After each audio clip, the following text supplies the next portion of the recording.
y delinear el camino de implementación a tecnologías limpias y adaptadas a estas poblaciones, me refiero, con políticas trazadas hacia una transición eficiente. Quiere decir que tenemos que ir de a poco viendo qué es lo que necesitan y cómo aplicamos a cada uno en cada una de las políticas y con nuevas energías que sean competitivas y menos contaminantes. Tenemos que ir hacia, hacia una visión distinta. Y fíjense lo que dice ahí, sembremos en Chubut con visión federal, porque cuando yo me miro acá en San Rafael y me salgo un poco de cono urbano, miro afuera, veo exactamente lo mismo, veo el mismo problema. Un montón de comunidades que tienen un montón por hacer, pero que nadie se ha fijado en ellas. Y que cuando se fijan, lo ven como una política a gran escala y a veces mirarlos a pequeña escala puede ser muy productivo. Fíjense que lo que hacen ellos incluso. Ellos siembran para después obtener su beneficio. Nosotros queremos hacer lo mismo. Queremos una política que queremos sembrar para que después crear las raíces suficientes para que la gente no se vaya.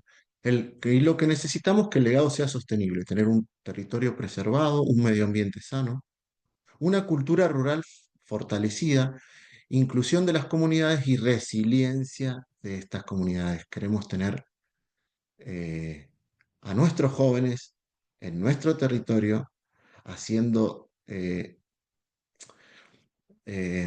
dejando la cultura que es del pueblo en el pueblo, que no se pierda, y para eso necesitamos darle oportunidades a ellos, mostrarles que hay oportunidades en sus tierras. Invertir hoy en energías sostenibles, heredar mañana un futuro posible. La última diapositiva y me callo, creo que es la última, sí es la última. Eh, Nosotros creemos que este es el momento. Creemos que es ahora porque se han dado un montón de cosas. Estamos nosotros acá, hay un montón de organizaciones. El REDER es una oportunidad para transformar este modelo productivo rural, pero necesitamos de cosas, necesitamos de alianzas. Acá hay un montón de alianzas, acá hay un montón de gente que tiene un proceso, un proyecto común y creemos que se puede dar. Necesitamos decisiones políticas a largo plazo. Necesitamos pensar en algo político que le haga bien al pueblo, pero que le haga bien al pueblo en serio, que le haga bien a esas raíces. Y necesitamos participación activa. Solo no podemos hacerlo. Necesitamos de ustedes para que nos cuenten, para que nos informen y para que nos abran los ojos. Y ahí sí podemos pensar en una transición energética justa, inclusiva y sostenible. La tierra no es nuestra, ¿eh? No es nuestra. Y tenemos que aprender eso y pensarlo así. Nosotros estamos de paso. Por último, para cerrar esta conversación, lo único que le quiero decir es que, bueno, que hemos empezado nosotros. Ahora van a presentar nuestra gente y vamos a estar un tiempo acá. En ese tiempo vamos a necesitar que ustedes nos ayuden, que estén con nosotros, que nos informen y que nos cuenten lo que está pasando en territorio para que nosotros podamos hacerlo a esto mucho más aplicado. Muchas gracias, gracias por escucharme y es un placer. Voy a estar en Chubut dentro de 2 semanas, así que para mí es como un reencuentro con parte de mi pasado. Muchas gracias. Muchas gracias, Luis. Vamos ahora a dar continuidad a la parte subsiguiente para seguir aterrizando, que tiene que ver con cómo lo vamos a hacer, dónde, etcétera. Le vamos a pedir a Mijal y a Analía que nos lleven de la mano en ese último tramo. Y como dijo Edna antes, estamos atentos si quieren ir escribiendo algunas preguntas en el chat que tengan que ver justamente con esta agenda que vamos a intentar ayudar o facilitar la construcción, y parte de la misma tiene que ver con algunas cosas que ya hicimos y otras que hacen al trabajo de campo, que en los próximos días parte de nuestro equipo va a estar por allí. Mijal, te Analía, escuchamos. empieza Analía. Analía, perdón. Analía, adelante. Hola, buenos días a todos. Buenas tardes, Edna y equipo de la UIM. Es un gusto para nosotros, la verdad, de estar participando de este proyecto que ya viene con un gran trabajo avanzado. Y bueno, y como Sergio y Luis contaron de lo que se trata esta agenda participativa de transición energética. La formulación de esta etapa del trabajo está planificada en 5 meses. No sé si me están escuchando bien ahí, sí. Está planificada en 5 meses. No sé, Sergio, si podés pasar ahí la filmina como para que vayan viendo el cronograma de trabajo. Estas distintas etapas y esta metodología de trabajo está basada en un método de 8 escalones, distribuidos en los 5 meses que está planificado el trabajo y la conformación de la agenda. Donde, bueno, ahí van a poder ir viendo los distintos escalones y tramos que son necesarios para llegar al objetivo final, distribuidos dentro de estos 5 meses. Esta metodología está basada en 3 fases metodológicos, donde vamos a estar incluida una fase de trabajo de gabinete, un trabajo interno, donde va a estar enfocado más que nada en la planificación a realizarse, las distintas etapas, cómo vamos a ir obteniendo esa información necesaria que tenemos y que ustedes van a ir compartiendo con nosotros en este trabajo en equipo y colaborativo y participativo, sobre todo para que sea sostenible.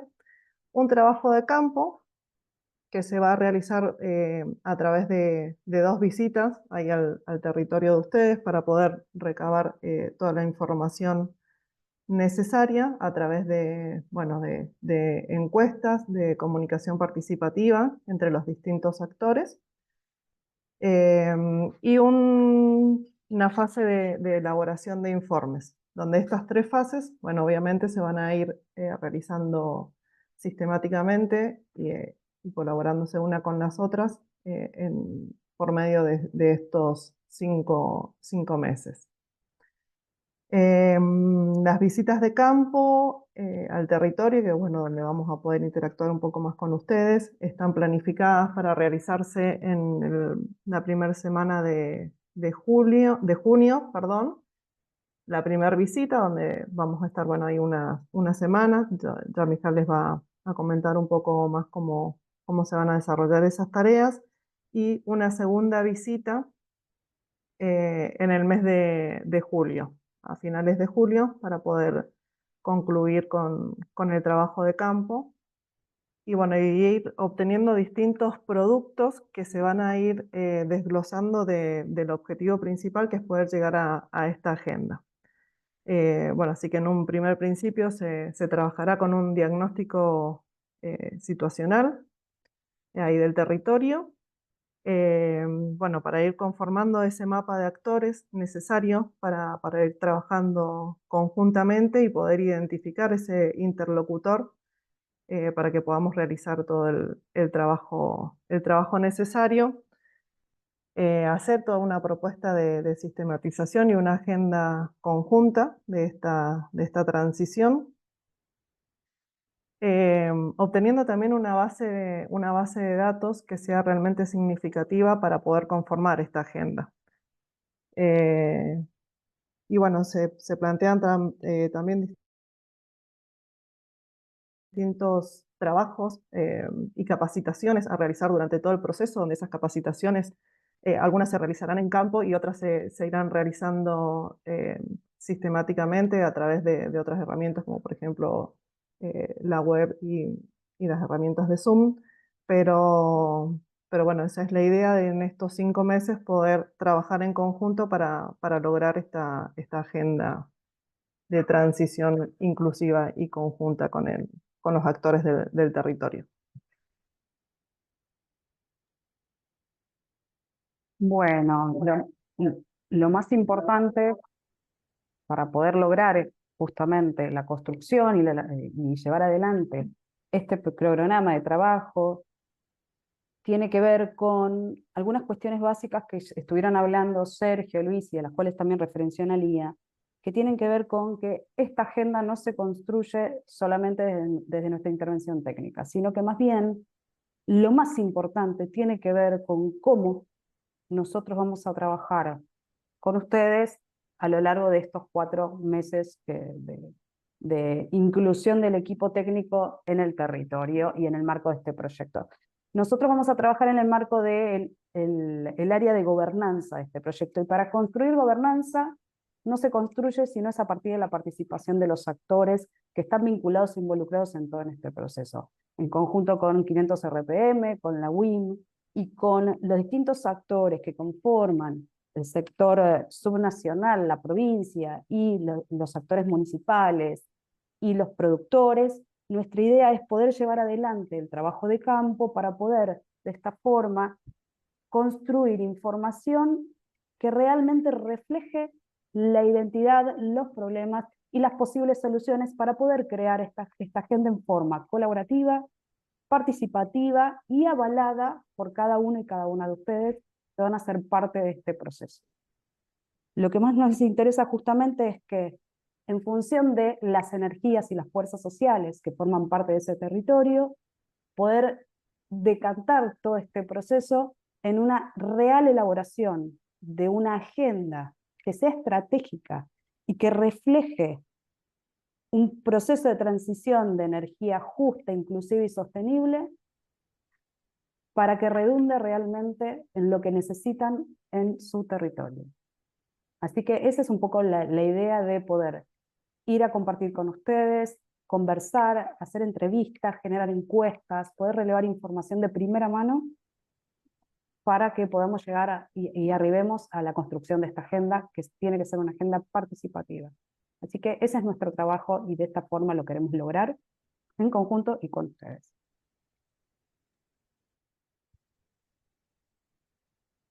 Muchísimas gracias, Mijal. Entonces ahora vamos a abrir un turno de preguntas, respuestas dirigida a los expertos que tenemos el placer de contar con ellos en este espacio. Las preguntas las pueden hacer por el chat o también los que prefieran pueden ir levantando la mano para poderles ceder la palabra.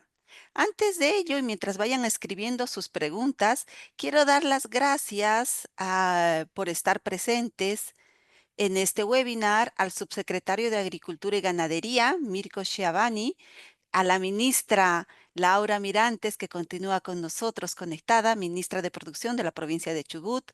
Dar gracias al director de la regional de INTA Patagonia Sur, Eduardo Cittadini, al director de la experimental INTA de Esquel, Nicolás Najama, y a todos los miembros del INTA. Realmente el trabajo colaborativo con ustedes es excepcional y nos nutre mucho de la parte técnica científica para la implementación de este proyecto.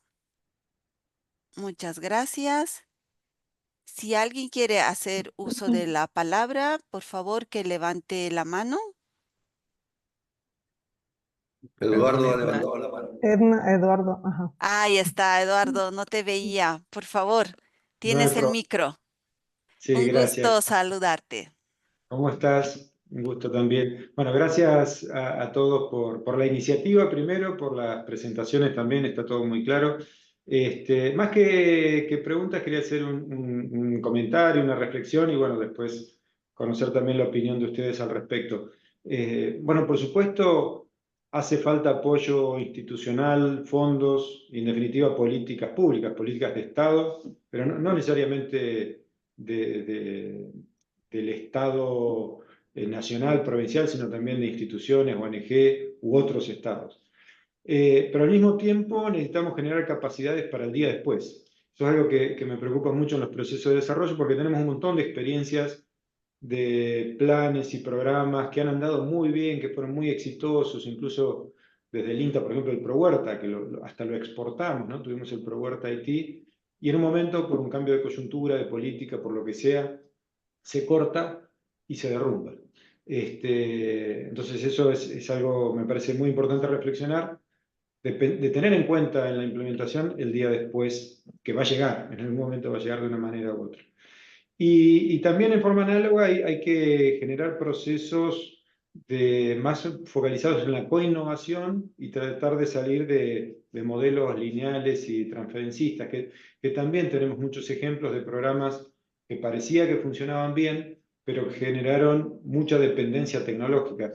Y puntualmente en el tema de energía, hubo hace unos cuantos años un plan de aerogeneradores en Chubut, pero que estaban muy atados a un servicio de mantenimiento y demás externo, que los propios pobladores por ahí decían, nosotros sabemos cómo arreglar un motor, cómo arreglar una paleta, pero no tenían la llave para acceder al espacio, porque estaba diseñado con una dependencia total externa.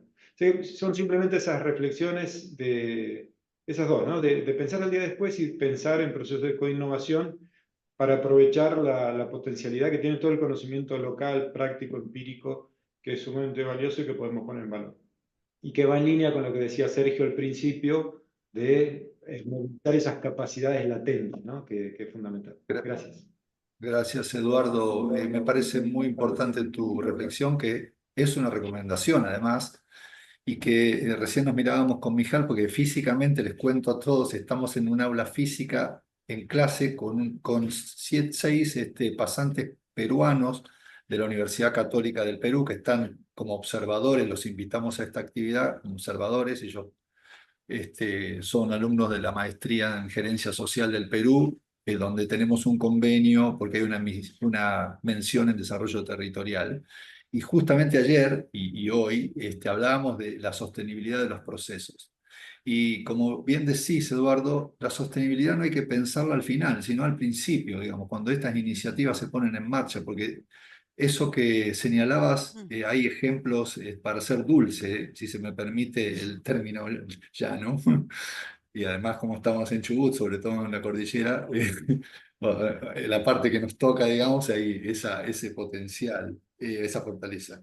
Pero no, digo, quería volver sobre el tema de la importancia de la capacitación en tiempos donde la aceleración de la complejidad nos desafía permanentemente. Si nosotros no nos formamos y nos capacitamos para este tipo de cuestiones, va a ser muy difícil que podamos sostener esos procesos por ese cambio vertiginoso. Entonces, bueno, un aporte muy importante, porque creo que es no solo para el público de la agricultura familiar. Todos tenemos que fortalecernos y capacitarnos permanentemente para poder estar a la altura de esos desafíos.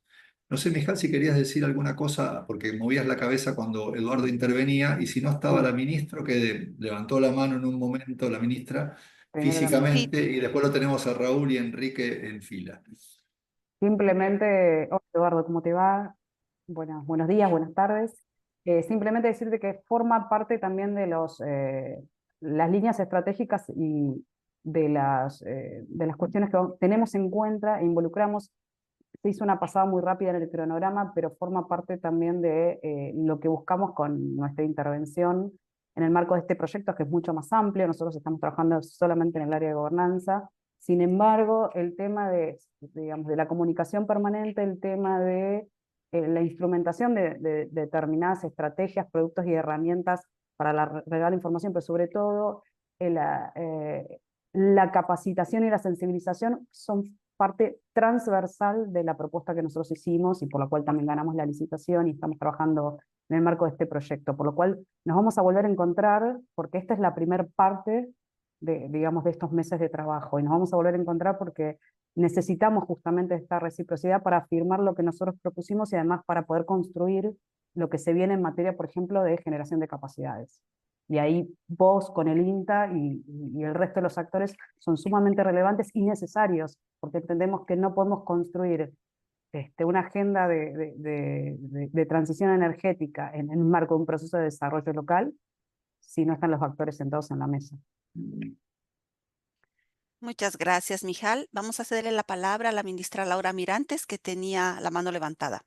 Agradecer primero que nada a los técnicos muy claros, muy precisos, y adhiriendo a lo que planteaba Eduardo, con quien trabajamos en conjunto, con INTA, ¿no? Con todos los ingenieros, los técnicos profesionales, y haciendo mucho hincapié también en lo que planteaba Luis, ¿no? En su expertise. La provincia del Chubut, porque realmente es muy importante lo que ustedes están tratando, muy necesario para la provincia por sobre todas las cosas. Yo hace 10 meses que estoy como ministra de Producción y me voy a animar a hablar en un contexto genérico. Nosotros tenemos una palabra muy fuerte que estamos usando, que es producción, ¿no? La producción viene de la mano de algo que realmente estamos padeciendo, que es del recurso hídrico. no podemos producir en ninguno de los sectores de la vida, ni para el consumo de agua en la persona, en el ser humano, en el sector ganadero, en el desarrollo de forraje o producción, como lo vienen haciendo, por ejemplo, y lo vivo en carne propia con Paso de Indios, que están con Frutillas al Viento, con un emprendimiento muy importante, y la verdad que adquirimos el compromiso de hacer las perforaciones con sistemas de ramales para poder hacer captación y que varios productores vean beneficiados con este fin. Pero bueno, no es solamente la perforación, sino el sistema de encamisado, sistema de ramales, la extracción, bombas, paneles solares, todo lo que conlleva hoy poder ser efectivos. Em, yo he participado como ministra con los otros 23 ministros de producción del país y todos tenemos el mismo problema en cuanto a infraestructura. Nosotros en la provincia contamos con el agua, pero no la tenemos al uso diario. O sea, siguen no está en superficie.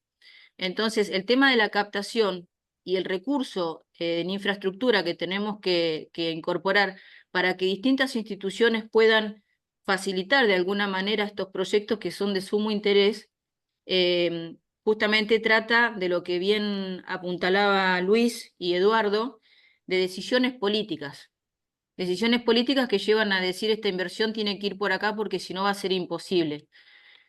Como bien decía en la última frase de Luis, en la última diapositiva, la tierra no es una herencia de nuestros padres, sino un préstamo a nuestros hijos. Sí, efectivamente, nosotros lo vivimos en carne propia en toda la provincia. Se está apuntalando mucho en la política, más bien en las grandes inversiones, y nos estamos olvidando que la provincia del Chubut tiene historia, sobre todo en el sector ganadero, o en el mismo llano en donde en la meseta decían de que no se podía meter más que una oveja y sin embargo se está demostrando que podemos ir por más a nivel productivo, pero tenemos un gran inconveniente y una gran demora que hace que el productor chico pueda crecer y crear independencia, empoderarse, si se quiere también llamarse de esa manera, por falta de agua. No hay una inversión hoy, es muy acotado la suma, tenemos un corrimiento por cuestiones de calentamiento global, en donde la perforación que estaba a 8 metros ahora está a 50.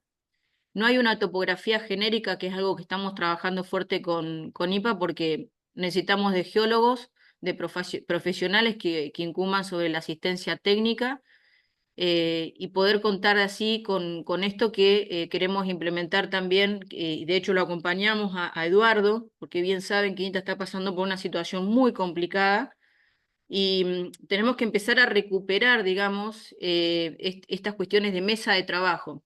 El ProHuerta, por ejemplo, es algo que no está, pero queremos recuperar y lo queremos hacer en conjunto con INTA, que qué mejor que ellos que tienen la expertise, tienen el conocimiento, pero desde lo que es la economía, nos gustaría poder también recuperar esos valores para que las familias puedan seguir produciendo de a poco, pero ya les digo, retomo en la problemática que nos preocupa y mucho y que es una decisión política, la inversión en recurso hídrico.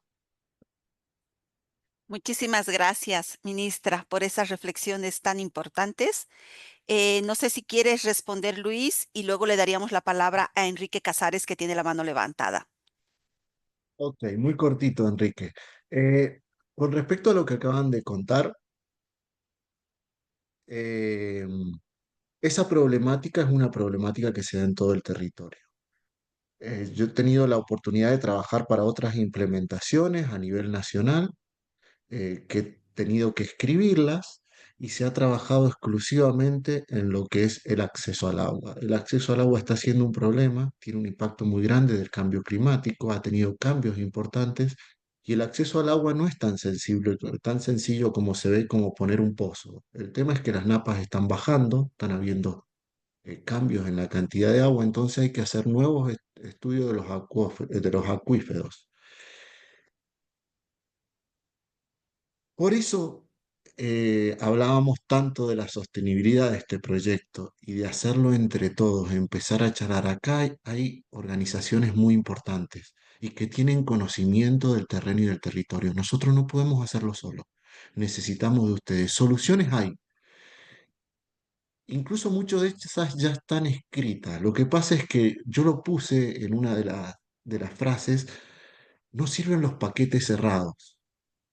A veces sí puede servir un paquete cerrado, pero la mayoría de las veces son como lo que habló recién, no me acuerdo el nombre, que andaba por acá, Eduardo. No son sostenibles en el tiempo, porque los paquetes cerrados dependen de la empresa cuando se rompen y todo lo demás. Entonces, tenemos que buscar el equilibrio para poder solucionar el tema del agua, en este caso, del bombeo y de todo lo demás, pero también incluir a todas las partes que existen en su comunidad para que después sea fluido mantenerlo en el tiempo, que eso es la palabra sostenible. Y no nos queda otra, ¿eh? No hay otra forma de hacerlo. Creo que redondeé, ¿no? La idea. Muchas gracias, Luis. Entonces vamos a cederle la palabra ahora a Raúl Alberto Rivera, que tenía la mano levantada. Te escuchamos, Raúl. Hola, no sé, creo que me escuchan bien. Eh, Perfecto. Bueno, buenos días, buenas tardes. Un agradecimiento por permitir que accedamos a este proyecto. En nuestro caso, yo represento a la localidad de Alto Río Sénger y el departamento el Sénger, que no estamos incluidos, pero esperemos pronto estarlo. En nuestro caso, quizá la cuestión es diferente. A veces tenemos el agua bastante a flor, pero necesitamos trasladarlo. Siempre es necesario una infraestructura, como bien decía la ministra, pero el tema que a mí más me preocupa es la sostenibilidad. ¿Cómo mantenemos a esos productores en un seguimiento posterior? Es decir, ¿qué es lo que podemos hacer para lograr ese seguimiento?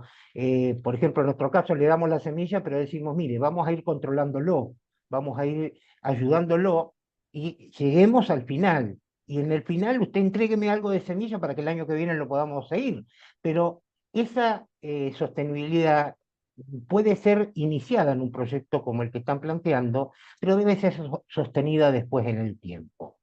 Mi idea es que en qué medida con este proyecto o con otro se puedan formar equipos en las municipalidades o en alguna entidad intermedia o de alguna manera lo que Inter representaba en su momento y que ahora por las cuestiones conocidas no puede hacerlo, para estar más cerca del productor, del pequeño productor. Ese productor que a lo mejor en lo ganadero tenía 3 ovejas, pero lo queremos llevar a 10, a 100, a 1000. Ese pequeño productor que hacía un pequeño almácigo y ahora queremos que produzca, o que tenga túneles para producir, o que tenga determinadas inversiones, pero si no lo seguimos, es como que se pierde. Entonces, ¿en qué medida podemos crear esos equipos de trabajo, ir fortaleciendo el después? Que creo que lo han mencionado varias veces y creo que todo proyecto, si no es sostenible en el tiempo, no sirve a los efectos de mejorar lo que queremos, que es la producción. Esa pequeña producción que tenían las localidades hace 20, 30 años y que se ha ido perdiendo. Y muchas veces haciendo una fuerza en el gran productor, nos olvidamos del pequeño productor. O sea, eso creo que es fundamental y me gustaría ver cómo podemos armar eso dentro de este proyecto para darle sostenibilidad en el tiempo. Muchas gracias. Si quieren, Sergio, ¿no? respondo. Exacto, por favor. Sí, sí, Ok. sí. Gracias, Raúl. Lo que está comentando Raúl es lo que normalmente nosotros desaprobamos de este tipo de proyectos. ¿Sí? Pues a mí me toca evaluar también este tipo de proyectos y ver que no fueron sostenibles porque no se vieron estos detalles es muy importante en este tipo de proyectos. Normalmente podríamos hablar de las instituciones, podríamos hablar de todos los escalafones que hay dentro de todo el proyecto, pero hay que empezar a hablar desde otro lado. Hay que empezar a hablar desde la educación, desde las escuelas, hay que empezar a hablar desde los primeros saberes de nuestros jóvenes, desde la escuela, después la universidad, y hay que incluirlos a ellos para que ellos solucionen estos problemas. porque tiene que ser una cuestión, lo que tenemos que lograr con este proyecto es que nos pongamos las camisetas, es explicarle por qué es tan importante solucionar todo esto.